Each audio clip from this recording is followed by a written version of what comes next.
All right, welcome everyone. It is May 9th, and it's Friday, which means it's time for Free Hands Friday. It's Free Hands Friday number 12. I'm Gene Perry, and our guest and our hosts today are Don Schiff and Kyle McCann. And we had a great session last week. We're going to have a great session next week. We're going to look at the Line 6 HD500, and I think that Rob Martino is going to sit in on that, which should be really cool. And then we'll actually have a whole session with Rob Martino, and I'm looking forward to that as well. And then at the end of the month, Kyle McCann comes back and returns to us as a guest. So without any further ado. All right, Don. All right, there you are, Kyle. Yeah. Hey, there you are. I'm glad we could work out the schedule today. Yes. There's a little bit of a delay. Are you hearing it as well? Yeah, a little bit. Okay. This is my first time using Google Plus, so. Me too. Is that a typical thing? It's like a Japanese movie. I see the lips move and then I hear the word, so I'm adjusting. It's good. So, Don, I just as everybody is, very impressed with your resume. I've been checking you out. I mean, the first time I saw you was when I first looked at the stick, when I looked at Stick Enterprises at the website and saw the videos that you had on there, and that was awesome. I was probably 18 at the time, and just blown away by you're playing these multiple parts and singing. That's kind of. The more I've looked into what you've done for your career, it's pretty awesome. I mean, you play with Sheryl Crow, Al Green, Dwight Yoakam, Chuck Berry, Stevie Wonder, Elvis. Oh, there you go. You got to get to the Elvis one. That was, the man's such a big legend. You walk by him, and all of a sudden you have fame for the rest of your life. So, Were you playing bass for all of those? Bass, either in the orchestra or I'm trying to think. Stick was with Sheryl Crow. I had the stick at the time with Dwight Yoakam. I don't think we used it. Al Green was bass, of course. So what did you do on the stick with Sheryl Crow? It was for one of her albums before she hit big. It was in the studio, and I met her and went in there and was doing a lot of sessions with the stick. And whether I got called to play bass or not, I took the stick anyway, and I would just pull it out and go, yeah, it's a bass, don't worry about it. And then I would play that, and it usually got accepted. Well, it never didn't. So how many tracks did you lay on the stick with Sheryl Crow? Well, since it was the stick, at least 2. Oh, how many songs? There you go. Yeah. I think there were 3. I think one went to a movie where they used the soundtrack. I don't remember what it was. It was a long time ago. I don't remember. But it was a soundtrack to a movie. One I even think I saw. Well, okay, so when you do studio work like that and you bring the stick in, do they give you a chord chart and you just kind of... Oh, you would only hope that you would get a chord chart, but 9 times out of 10, there's no chord charts anymore. That kind of ended, at least in my experience, maybe 10, 15 years ago. It used to always be a chord chart. You'd show up, you'd do a show, always a chord chart, especially if there's a large orchestra. And then it became you show up and they go, or before you get here, let's send you a cassette. And so you'd get a cassette in the mail maybe, or maybe they'd play you the cassette when you walked into the session. And now it's you walk into the session and they'll play you the tune and you just go away. It's rare for me to actually ever play a song in its entirety. It's always, okay, let's let you hear it. And then let's knock out what the chorus is going to be. And then you do the chorus, and usually you get something really good, really hot going. And they go, okay, that's going to be the last chorus. Okay, now let's go work backwards. And you usually get to the intro last, depending on what you did. For me, I like to lay music that becomes like a theme to the song. I love like what Paul McCartney always does. You can't play the tune without that bass line, so you want to nail those, and so I try to do that with the NS. So then if you get a really good theme going, then usually a portion of that becomes the intro, and it's all on the fly. Going on. Say that again? A nice melodic bass line. Oh yeah, nice melodic bass line or the cool riff, and then Yeah. it's, oh okay, then you're gold. Then you're in. You go, oh, Yeah. my work is done here. We can copy paste if we wanted, or you can. You know, I like to play it through, but rarely do I ever have to remember the whole song. I don't hear the whole thing until the CD comes out or whatever the session was for, and that's like, oh, I'm glad I didn't have to learn that. That was a very, very long song. With Rocket Scientist, we just did a 22-minute song, and I thought, good way to go. You know, never. I hope. I don't say I hope I never have to play it live, but sometimes when they get that long, it's like, wow, hard to That remember. was pretty epic. That one was really, really very epic. And the parts that cuts out with the cellos, and I mean, it was just unbelievable. Yeah, it was a lot of fun, and the cello is kind of the new instrument to my arsenal. Do I play cello? I look like I do, and I keep a tuner near me, and I keep my parts simple and bow down. And the end result looks like I can play cello, but Yeah, I was actually going to ask if cello was your original instrument. You know, No, it's not kind at of all. rare for somebody to jump from guitars to cello. You know, it's usually the opposite way. People there- start out with the classical instrument, then go to the hipper stuff with the fret. Exactly. And in this case with the cello, which was nice, is the cello's tuned in fifths, so it's like, oh, okay, I understand the way that works. So that was nice, and actually I do a lot of recording with it, but I don't consider myself a player in that I don't read the chart down. It would be, okay, let me find out what the line is, and then let me keep a tuner right inside the track with me to make sure everything's perfectly in tune. Takes me a long time. It does come out very nice, like in the case of Rocket Scientist. I sure look like I know what I was doing. Yeah, well, it sounded great. I was actually going to ask with Rocket Scientist if you guys have played that song live and how you switched around between the instruments live, but it hasn't happened yet, huh? No, not yet.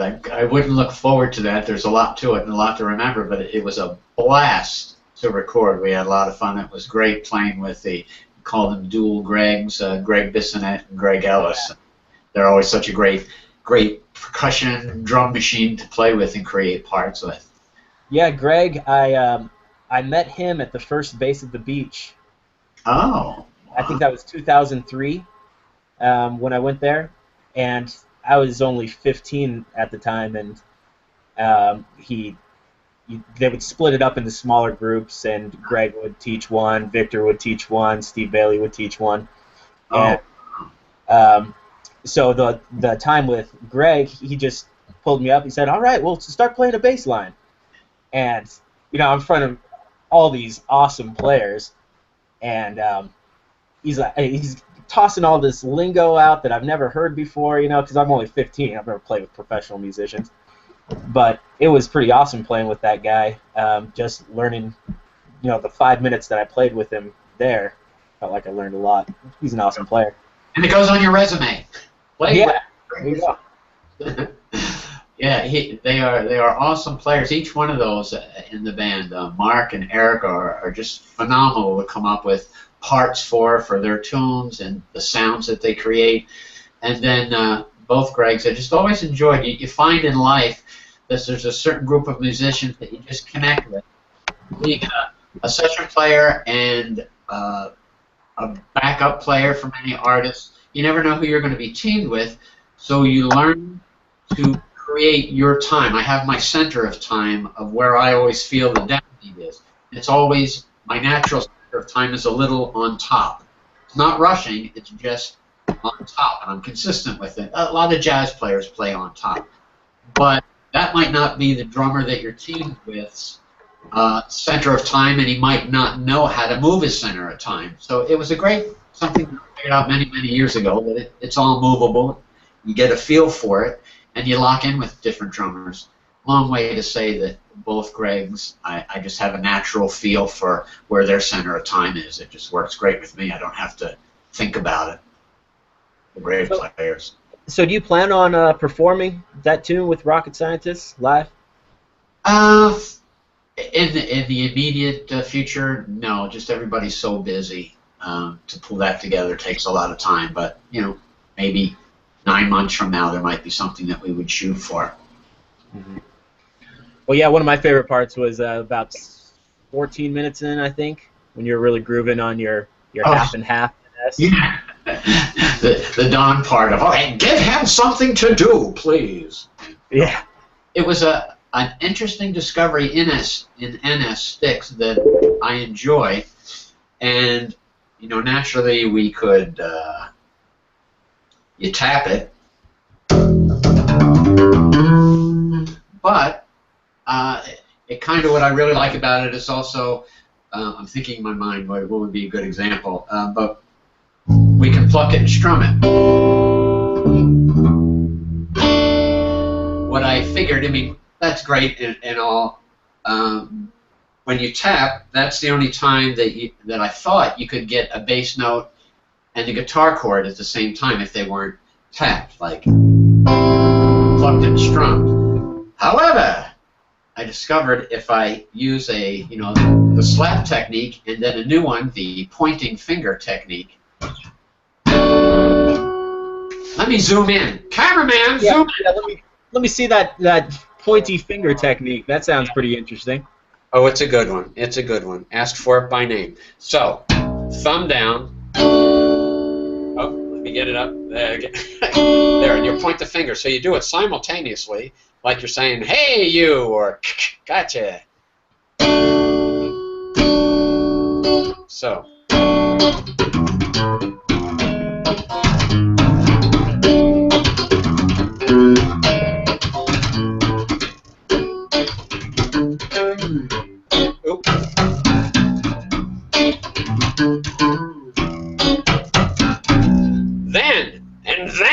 Then, let me back up. Cameraman, back up. What I love about this instrument is then you can go to like a major 7 chord, and you can still keep the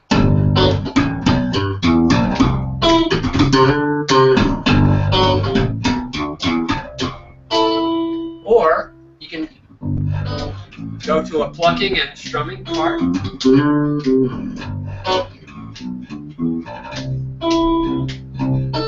Oh, come on, chords. Then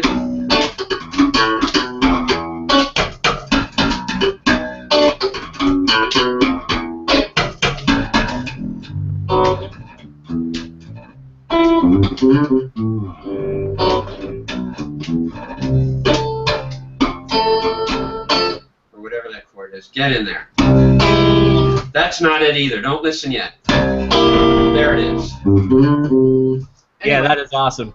the beauty I wish the streaming was just a little bit clearer, but we could hear the greatness of it. Yes, just pretend it was great. That's all, We'll assume.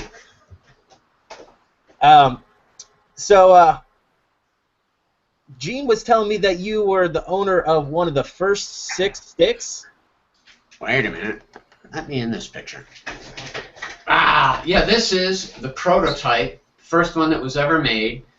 And when they first came out, Emmett invited me over and a few others to try them out and see what it is that he came up with. And the basic principle is to just have 8 strings, tuned in fourths, tappable instrument. And my take on it was that's great. It plays wonderfully. I love the tone of it. Love the tappability of just like on the grand stick, you can tap away.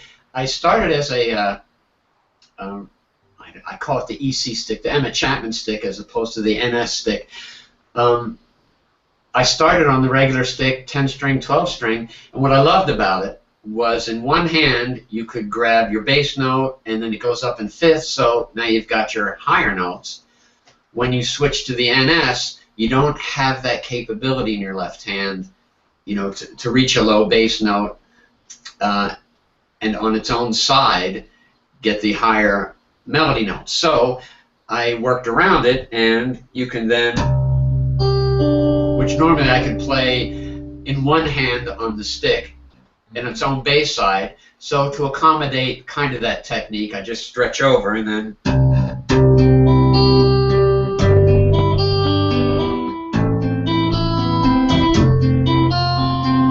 so you still get that same two-handed ringing chiming ability going.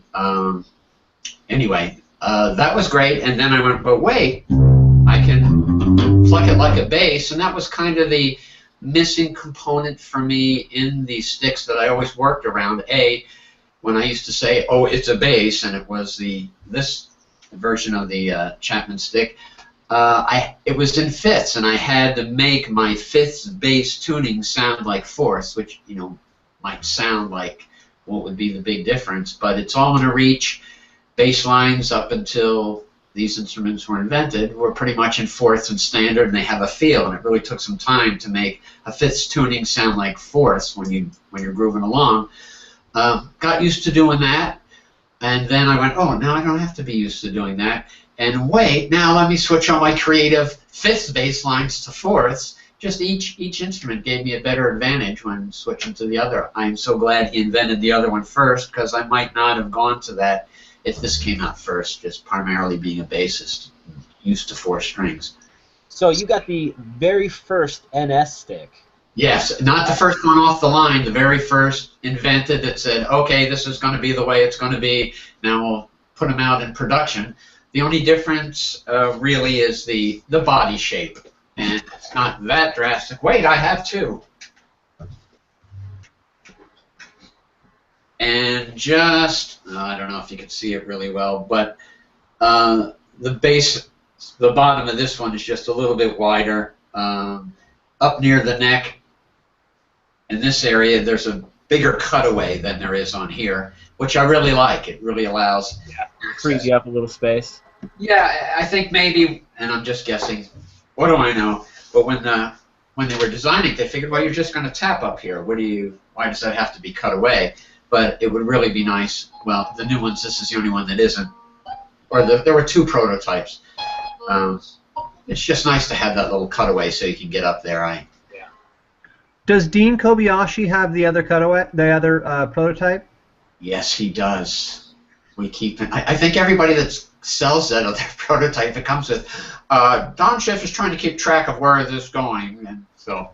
Right, we have a little waiver for you to sign here. Yeah. In case you're going to sell it, documentation. It's funny. Yeah. Tracking device. Yeah. So, but you got one of the very first Chapman sticks, right? I think my first one was it a 10-string at that point? Yeah, I think your choice was either a 10-string or a 10-string. So I went for the 10-string. And it was funny, in those, they were 10 strings, and this part was made of wood, and I thought, oh, you know, I just took it for granted. And then, you know, 30, 40 years later, you don't see them anymore, and it was just such a cool look. Just everything was wood, and definitely when you see one, you go, oh, that's retro. And in these new modern instruments, it's hard to find something that you can say retro about. Oh, back in the day, they used to only have 10 strings, and so. Yeah. Back 20 years ago. Yeah. So how'd you find out about the stick? If it was, you know, it must have been a small company at the time with only less than 10 instruments. Probably Emmett, and Emmett swept the floors, made the instruments, answered the phone. I think there was actually Paul Edwards was there then. Well, you were living in Vegas when you. Yeah, I lived in Las Vegas, and I was playing a gig. I was playing in the hotels, and then, you know, in the daytime, you weren't doing anything, and they used to have what they called kicks bands, and you just got together with a group of friends and you played. And so the drummer that was there, his name was Les DeMurle, and he was playing with the Harry James Band. And so he was saying, oh, you know, I just came down from LA, and I was playing with this guy that plays like bass and guitar at the same time. Well, that just sounds just like what I would always want. And so I drove up to see Emmett and bought it on the spot. In fact, bass and guitar, that's great. It wasn't really Emmett's concept of it. He was just looking to expand, you know, the range of being able to play an instrument like this as he created it. And then, you know, they make these chords where you pull them out and they don't pop. I don't have one, so we're going to hear it. Okay, good. So, you know, I like that you can play the bass lines. I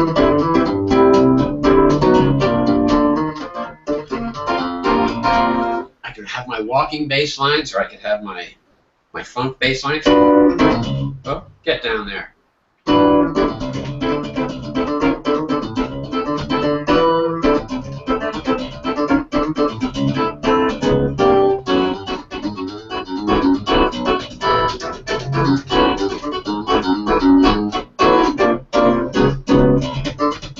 And its own version of tapping. So I thought, great instrument, I'll take it. Yeah. So I did. The $200, right? I think it was $300 back then. And it was a lot of money. That's, 1977 when, bread was a nickel. Not really, but that But was... it was only 6 cents back then, right? Yeah, exactly. $300. They'd pay you to take it? Back then, no. I remember my dad saying, now, $300, son, that's a lot of money, make sure you're not buying a gimmick. And I thought, no, it's not a gimmick. But I'm going to change my name to Stick Schiff. Now that's a gimmick. Oh, that would have been great if you did. You got by that nickname before? I did for a while, and it made a couple albums. I got credited as Stick Schiff. And then touring through Sweden, I think it was, somebody took me aside and said, stick is a really bad word. So I figured, it's not coming off like sting or, edge. It's coming off like, F-U, Schiff. So I figured, maybe I won't go with that anymore. Yeah.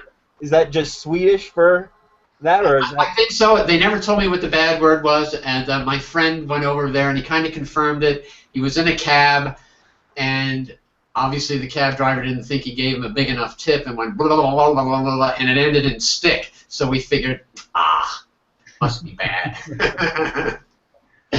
So we can ask Per about that. We can ask Per or maybe Oliver about. Yes. Okay. Then we'll get the real meaning. Yeah. Could even be worse than what I think it is. I hope. As I got writing with the NS, I had a tune, Rainfall.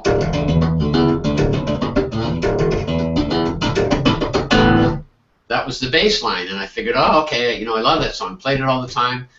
And then the trick was, okay, well, great. Now that I'm playing the NS a lot, maybe I'm lazy, I don't know, but I don't like to change instruments a lot. I like to accommodate everything for one, especially when you go on tour and you got to take instruments in a plane. I used to take the stick and the NS together, and then I figured, well, let me see if I could, at least cross some of that range and make the fifths work. So it is, and you have to kind of switch your brain a little bit.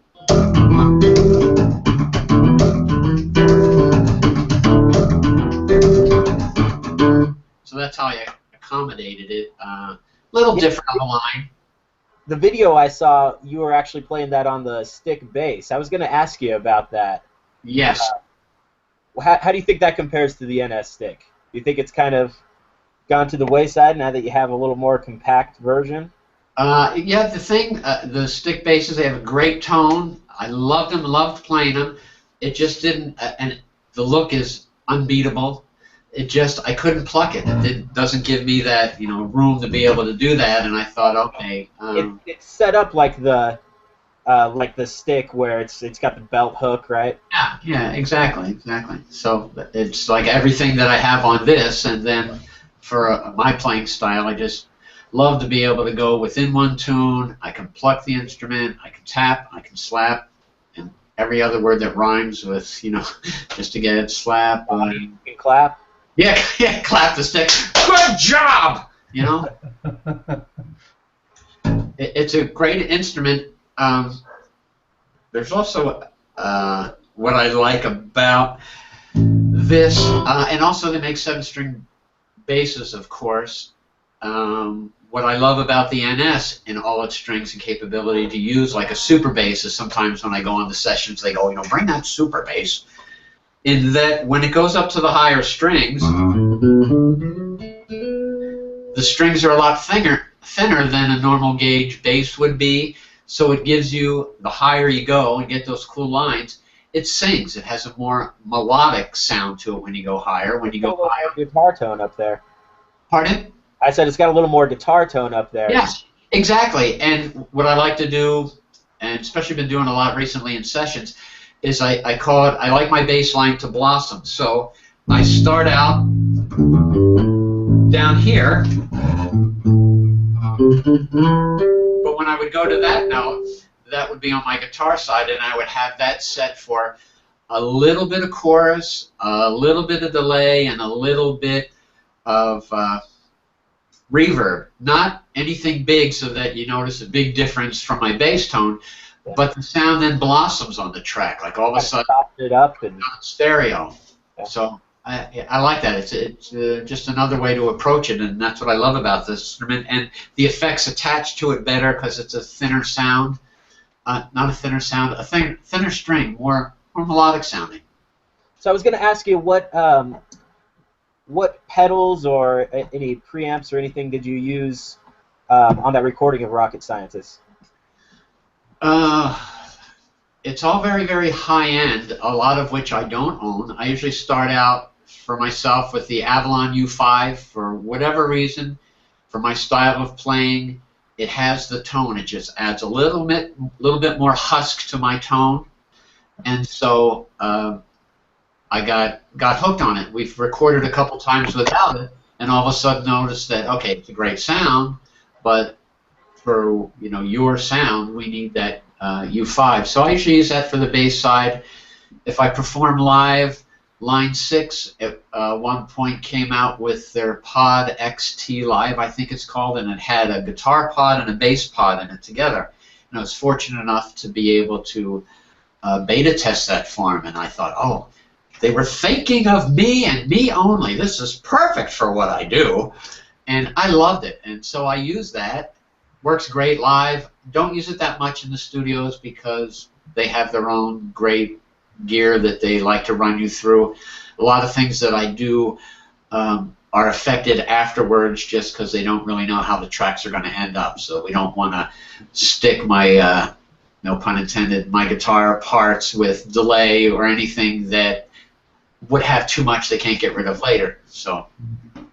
So when you're talking about your high-end blossoming, are you running just those high 4 strings through it?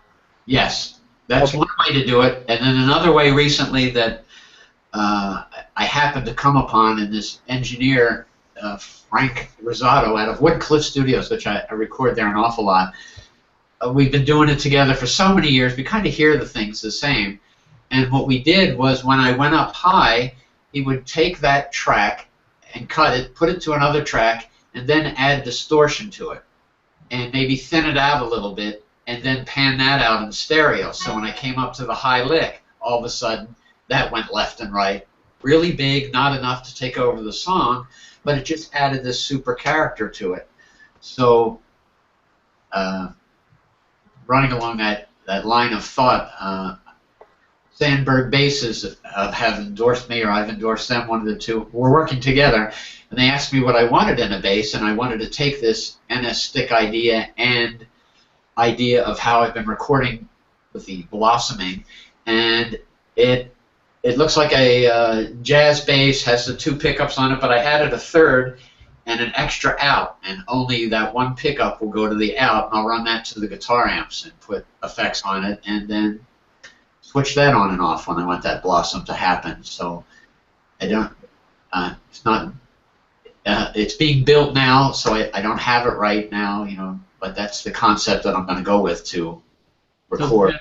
Does that third pickup just cover all the strings, or are you just putting it on the high strings then? Oh, it'll cover all of them. Okay. It won't be as.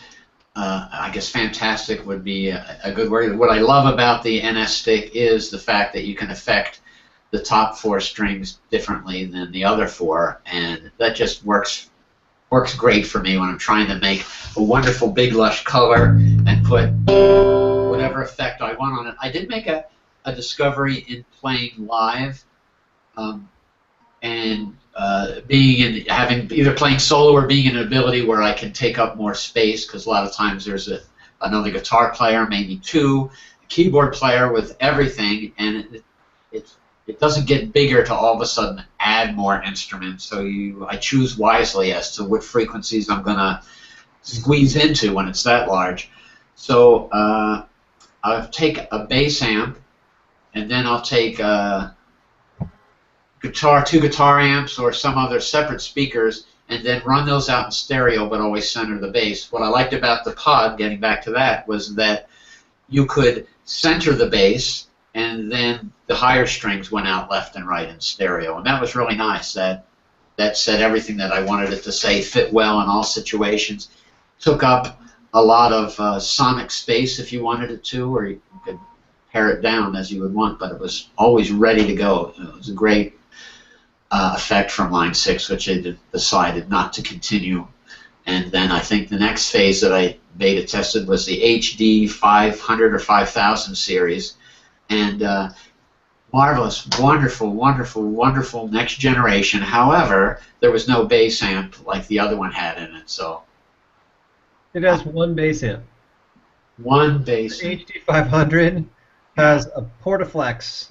Basically, there's 17 guitar amps, every Fender, every Gibson, whatever it is, and then there's the Portaflex last one, a little footnote, little asterisk at the very end there. Oh wow, that's strange because the ones before had a collection of bass amps and guitar amps, and then the ones in between, Don, what you were talking about, the little red ones and the ones. Yeah. I don't think they got your memo, Don. Yeah, I don't think they were listening, but I always figure as long as I have one, it's okay. Right, we're all jealous. Yeah, I like the compression they had on it too. I try not to use too much. I use a little because, naturally I can pluck louder than I can tap, but it's not that I'm getting any better tone. But a little bit of compression kind of helps me meet it halfway when you get playing live or you get excited. And on my bass, I would pound the crap out of it to get that, hurting tone. And on this, you don't have to pound so hard to get that same kind of tone. And well, I could go off about gear for days. Yeah. I actually wanted to ask you some technical stuff Sure. too. So when you're doing kind of that percussive tone with your left hand, Yeah. what are you doing there? Is it like slapping on the bass? It's a great question. It's a little tricky in that. Let me play it, and then I can figure out. Okay.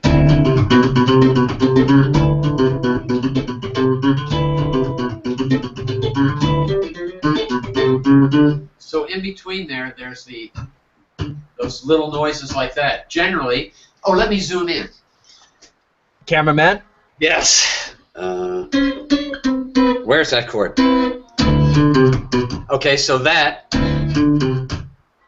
is just everybody lay down, and you get that tone. And you're just putting it across the whole fretboard, right? Yes, making a big old sound like that, and it just happens really fast. In between that, there's one of those, and everybody lays down.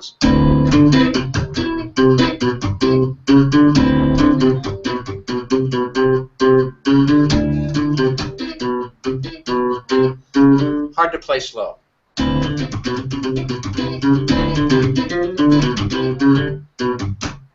They just lay down.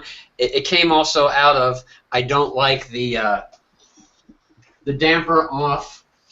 I mean, I don't like the damper on because then I kind of lose my open strings, which I like a lot. So I learned to play and keep my fingers flat and low to the strings so that my cameraman, what are you doing? They can immediately lay down from an arched position to flattening out. That makes that nice noise. I've noticed on my NS stick, talking about the dampener, Yeah.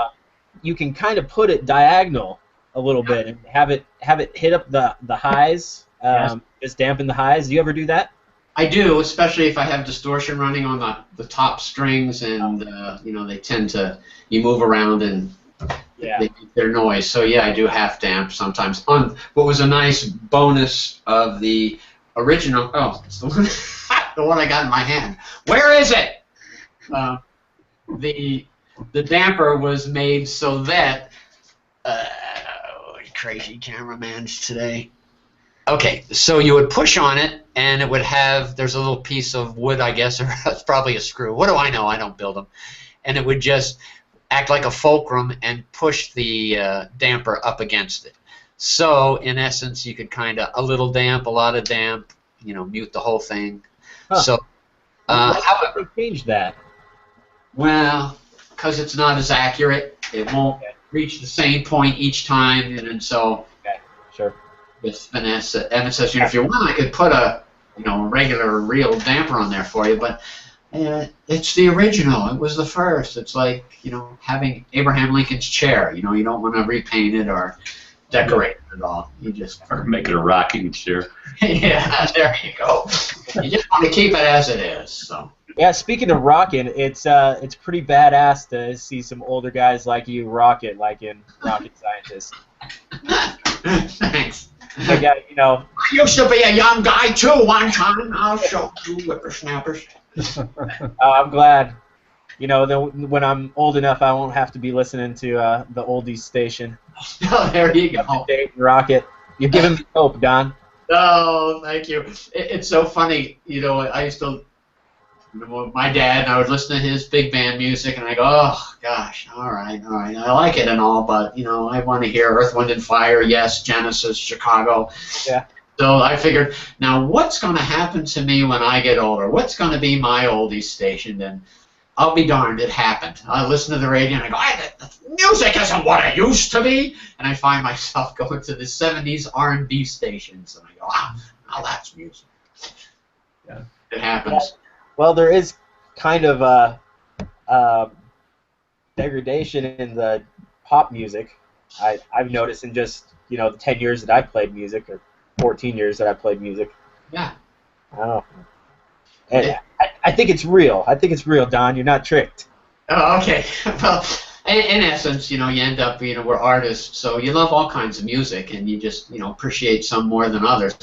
I get asked, you know, when you go into a session, if they're, I've noticed this over the years, if it's not like a bunch of people that aren't pros and really aren't artists or basically insecure, they'll ask you, well, what do you think? And that's always, that never happens. Nobody should really ask me, what do I think?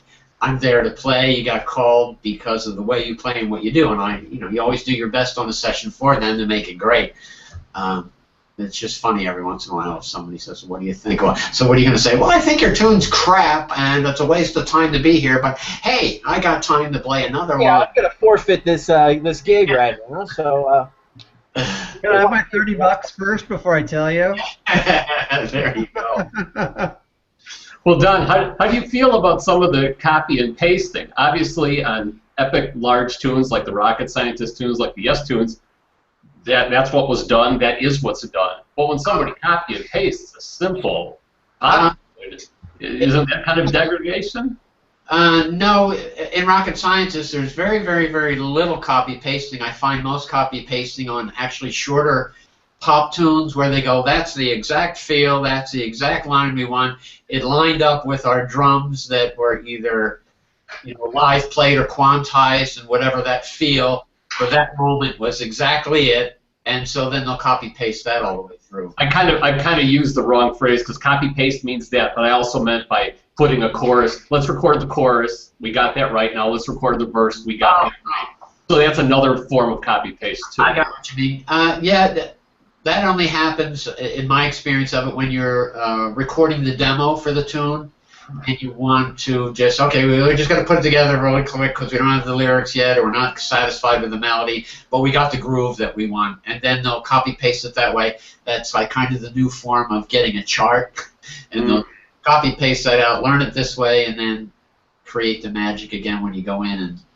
And I really haven't had much copy paste go on in the sessions that I do. I imagine on the pop stuff, they like keeping it short and sweet. I mean, if you're going to have something copy and pasted for 22 minutes, it's going to be a little more noticeable. When you just have it for 4 reps during the chorus, it's not in your face. Yeah, yeah. I like. Sorry. That's all right. There's a session that I did for pop tunes for a young artist.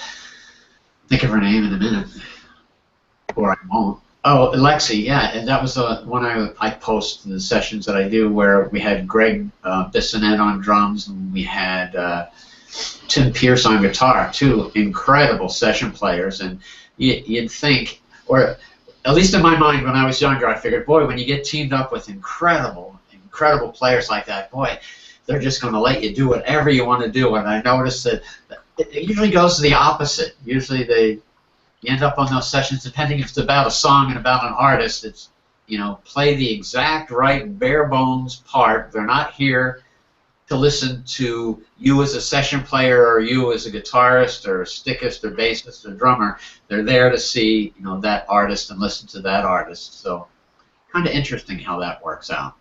It's all about you.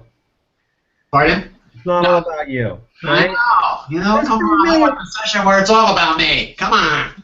Yeah. We all have our own home studio where it's always about donuts and food. All right, let's bring it back to you, Don. I had a question, if I could, kind of shifting gears. Yeah, you'll go for it, Russell. As it's kind of like a 2-part question. As a bass player, what did you have to change to adapt to the NS stick? And as a stick player, what did you have to change to adapt to the NS stick? Oh, wow, fantastic question. Let me think for a second. As a bass player, to adapt to the NS stick, a good practice was the string gauges were different. And so I'm an aggressive bass player, so I would dig in and I had those big, 105 strings or 138 for the low B, and then, you just pound away on them. It was wonderful.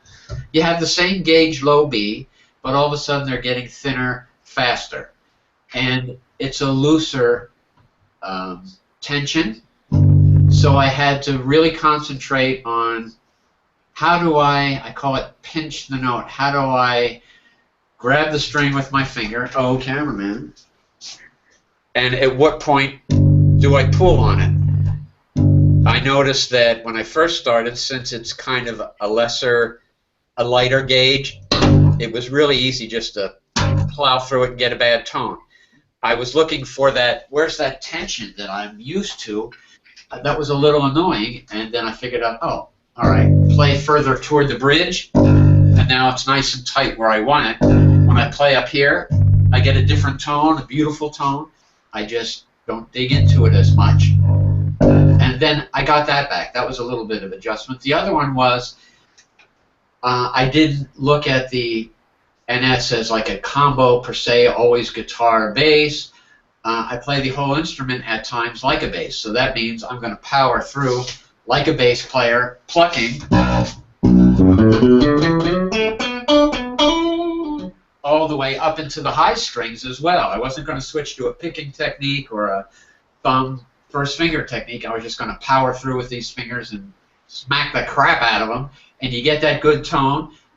But again, you also learn to, it doesn't have to be that thwacked tone. So it's just a little adjustment of, okay, these strings speak differently. So let me experiment with that. Then EADG is an incredible bass setup. I love it. Played it since I was yay high.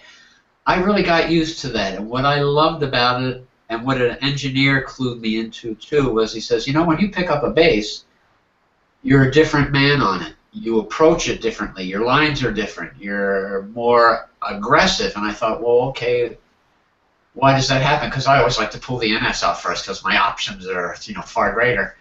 And it's because knowing when I get to that G string, I have reached the end of the world. There's not another string after that. I got to go higher. So it was a mental thought of, okay, now, you know, we're diving in and we're just going to zip up higher, and it just became a more aggressive style of playing. Once I realized that, I decided that I would take my first 4 strings on the NS and not always figure I can go east to west.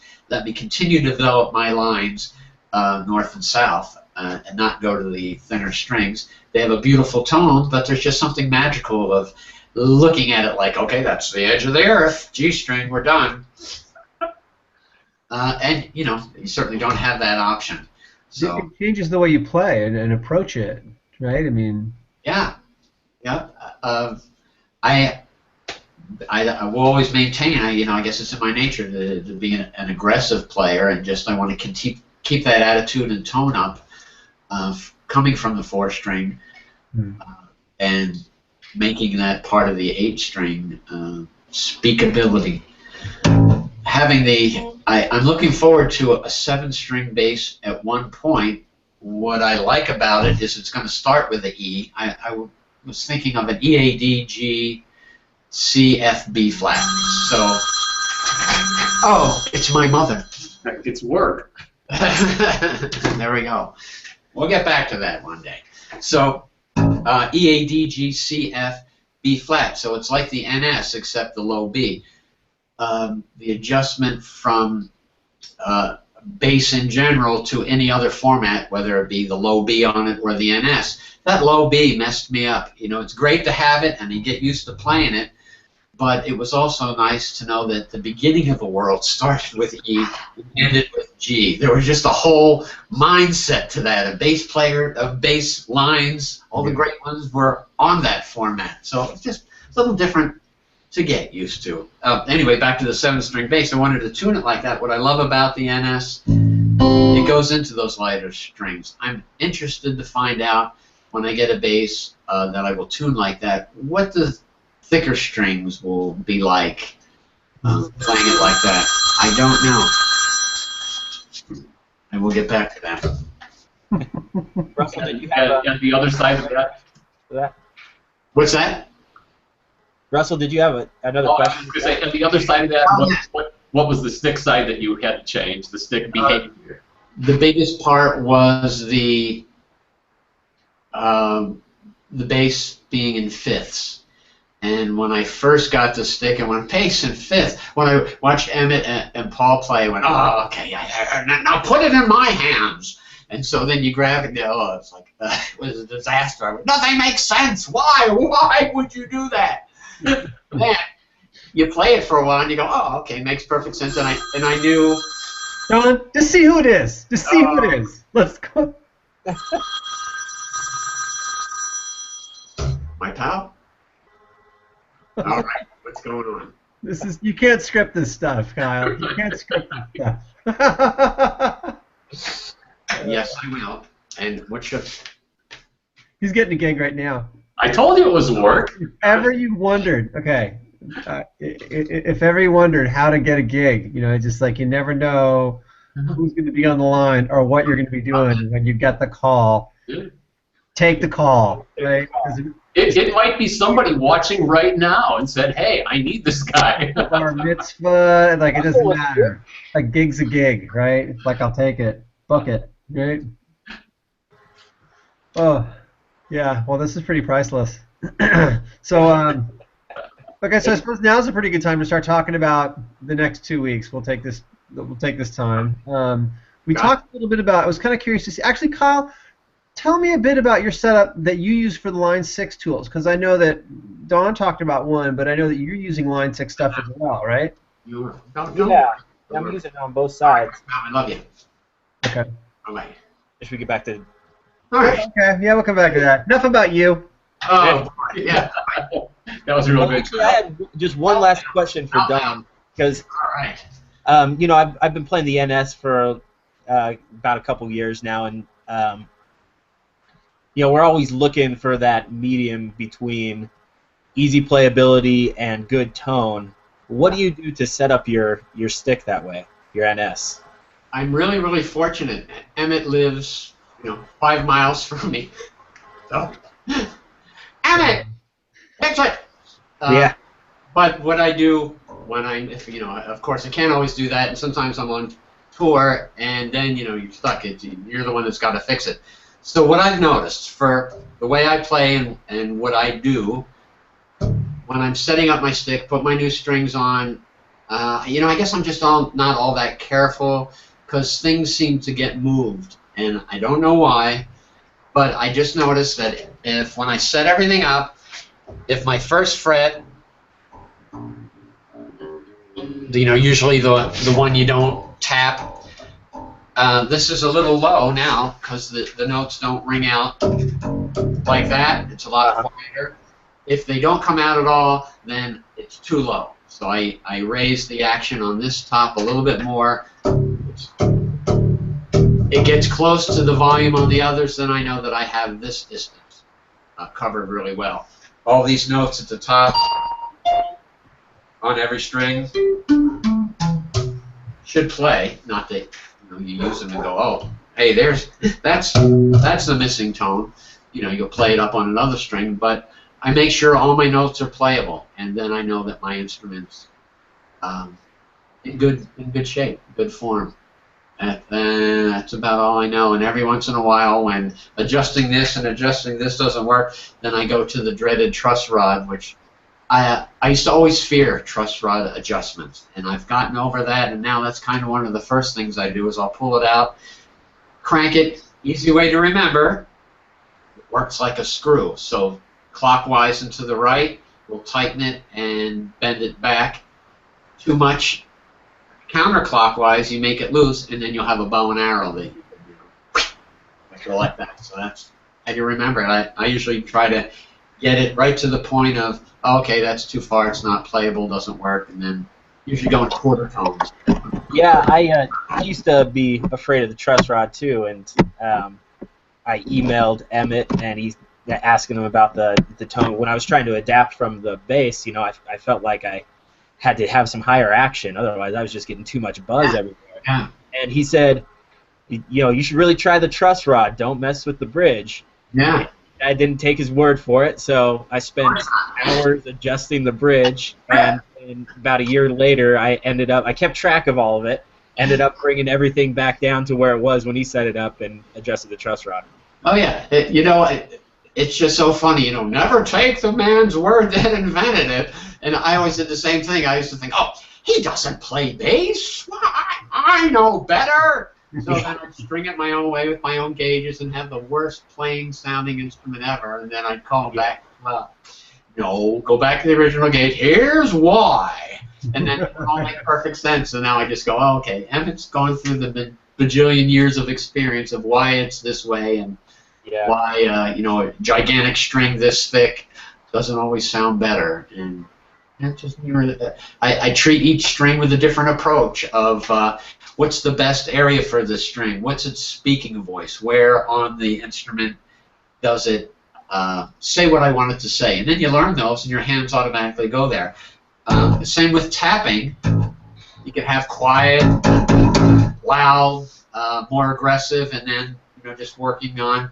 For me, my mind just started to take on different roles for my fingers, like the dampening of, okay, when somebody's not doing something, they cover the strings so I don't have that ringing always going on.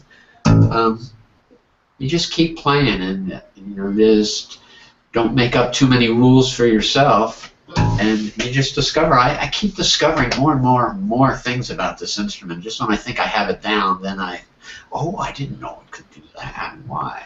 It's incredible. Yeah, the more you learn, the more you know there is to learn. Yeah, exactly the way these instruments are. I find that both. I remember when I first got my stick, Emmett says, "I promise you a lifetime of learning." And I went, wow, yeah, that he did. Kept his word. On all the instruments. How we doing on time, Gene? Oh, hey, thanks for asking. Yeah, so we should start thinking about wrapping up. We've got a good, I think 45, maybe even 50 minutes. I had a question, Don, being a former student from having studied with you back in I think the early 90s, late 80s, early 90s. I have very fond memories of coming into the living room and like seeing the gold records on the wall that you had from all the recording that you did, and you having to like hustle off to go to a session. One of the reasons we had to push back the recording for today is because that you're just a busy guy. I mean, every time I talk to you, every time I check the status on your Facebook page, you're working, and it's great to see, and it's great to know that the stick, the NS stick in particular, has a presence in like that LA sound where people are recording and making music. So that's just very inspiring to see that's still same old Don Schiff, right? But just now we're on the NS. I had to add 2 questions, and I'll ask them at the same time, and you can kind of pick which one you want to answer first. You live down the street from Emmett, so I kind of want you to talk about Emmett for a little bit. Like, tell us about Emmett. Tell us about your relationship with Emmett. Like, what makes you crazy? What you adore about the man and the family and all that stuff.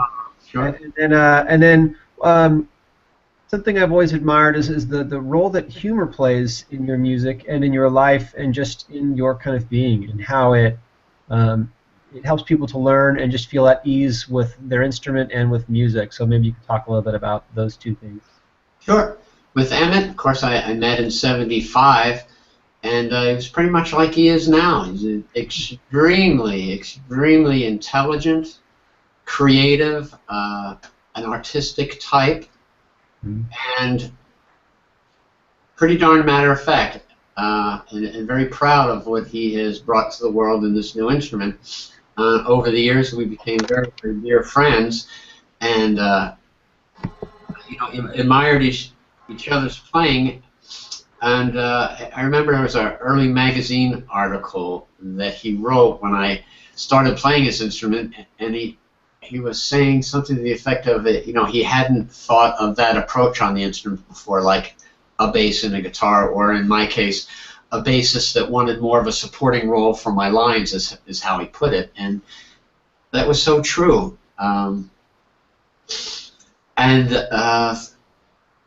His family, they're just such a great family, so supportive of everything that he does and the instruments, and then the family of each person that buys a stick. If they stay in touch, they become part of that growing family, and each things that they do ends up on stick wire or talked about, and then you get to be pulled into the fold like all of you are, and it just grows from that. He's an incredible, loving man, great, gifted man. I would say even that he's probably a real genius at what he does, not just being complimentary that the man's a genius, but I really think that he is, and he thinks so deep. And if you ever have the chance to have a discussion with him and follow him down the rabbit hole of how far out there can we get, what is the meaning of anything, oh, it is brilliant, and he'll stay right with you and take you further and further and further down. And I love those conversations with him. We've gotten to the theory of the donut hole and what does the hole represent. Where does it go?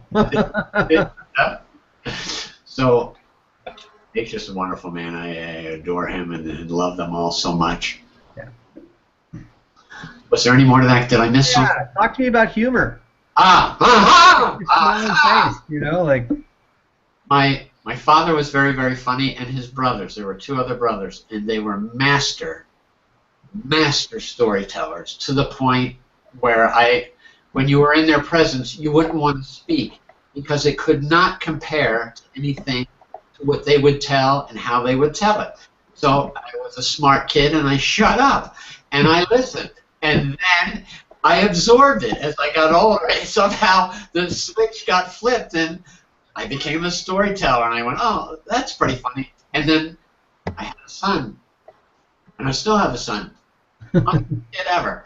But he wasn't for a while, and he used to say, one day when he was 21, I told a story at a party, and everybody laughed. And then he added to the story, and it was even funnier. And I look at him, and that congratulatory, like, oh, good one. And he goes, I waited a long time for that and wondered if I would ever come a day where I would be funnier than you. So actually, from that day on, it's just, okay, I think I'm funny. Well, let me call him up. And joke back and forth. It's just a wonderful expression in life to have that, and I like people to be at ease, and I find life so strange. Something that has bothered me my whole life that doesn't seem to bother many people, and especially my wife. She always says, you know, what? Her answer to a lot of my questions are, why? Who cares? And mine is, why can't I remember what I was doing before I was born? How did it just all, oh, I'm here and I got to figure it out? Am I that forgetful? Who cares? You're here. But it bothered me. So that insanity in life spurred on the obscurity, awkwardness, absurdity of life that I just found so funny. And that's just what happens, you know. And the other part of it is when you're on stage, growing up, my young manhood in Vegas playing shows, when you have a pro show, there's no dead air. Guy gets on stage, whoever you're backing up, there's dead air is death. So you're playing and you've got all this gear on stage, stuff goes wrong, and to just say, oh, wait a minute, and then go fix it and have everybody wait for you, just felt so unnatural to me. So then I figured I better have a few stories in my back pocket, or I better incorporate it into what I'm doing and make fun of it, and that's all that comes about. Well, I've always admired that and appreciated that, and certainly when we were out at the Free Hands Academy last year, it was on display, it was in full effect, and it was appreciated by everyone. So we'll do it again. Oh yeah, we will. Yeah, we will. It's going to be good this year. Hey, on that note, Kyle or Russell, do you guys have anything else you wanted to add? I feel like I've kind of barnstormed there. No, that'll do it. Yeah. Thank you both so much, Kyle and Russell, for joining me. Thank you, Don. I we got a lot out of this. Yeah, so Kyle, you want to take us out? Yeah. Wait, or how about Don? You want to take us out?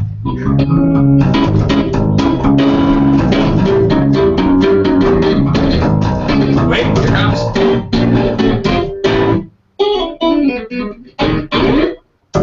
There we go. Sloppy but efficient. Yeah. All right. Well, I guess when's the next one, Gene? We'll do this again next week, and we'll do a little bit on the HD 500X actually.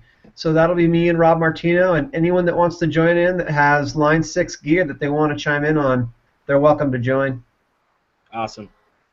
Cool. Well, thanks for joining us, Don. Oh, my pleasure. Thank you. Really appreciate it. You have a good day. You too. Happy Free Hands Friday, everyone. Yahoo! Free Hands Friday! Yahoo!